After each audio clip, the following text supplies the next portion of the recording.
好来，乡亲啊，今仔日的专题报道要来看北里的相思命案。妈妈做咖啡店的店长谢依涵某在害命，这个凶杀案的过程是讲4个版本，和办案的检警3无长。不过，这个监视的团队科学办案，洞破家规，总算是突破案情。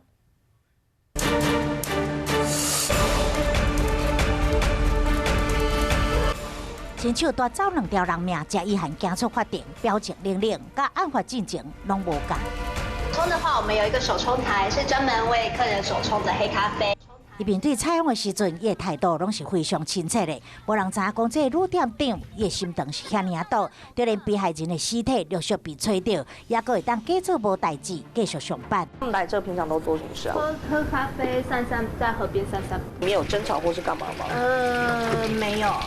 跟我的同事们都有看到谢依涵小姐，那当时就觉得她是一个很干练的店长，然后呢，这个咖啡店呢也感觉经营得非常的好，是一个很能干，而且外表感觉就是一个很清爽、干净利落、漂亮的女生。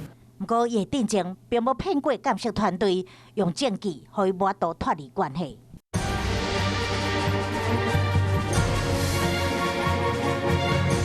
遗体浮上来的时候，那个河水几乎是就到我们的脚踏车道的旁边堤防岸了。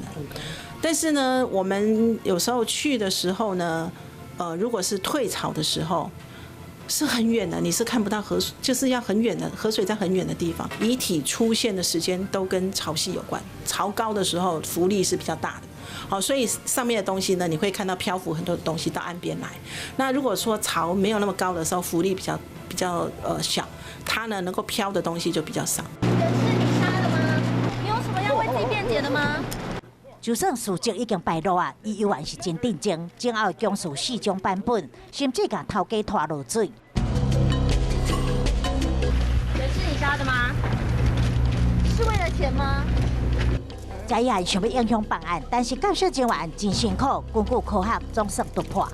那这个安眠药的成分呢，在侦查上呢有发现，就是说这个犯罪嫌疑人呢，他有在某一个时间点，他有去求医就是然后开了这个处方签，因为我们刚刚讲的4级管制药品呢，它都是有记录的，所以从这个记录里面，我们知道它的成分是吻合的。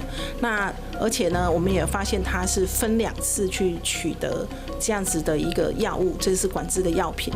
那可见就是说，这个跟案子的发生的一个关联性，我想在检察官他们在心证上面应该是有产生一定的一个证据价值。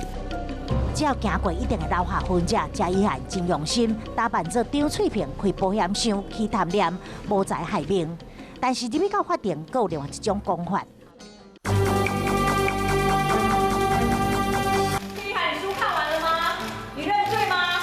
如果要是看的是财物，他可能牵涉到的就是强盗杀人，因此他后来又改口说，只是要去看印章，对不对？一直把那个罪都推到那个我姐夫的身上，他想脱罪。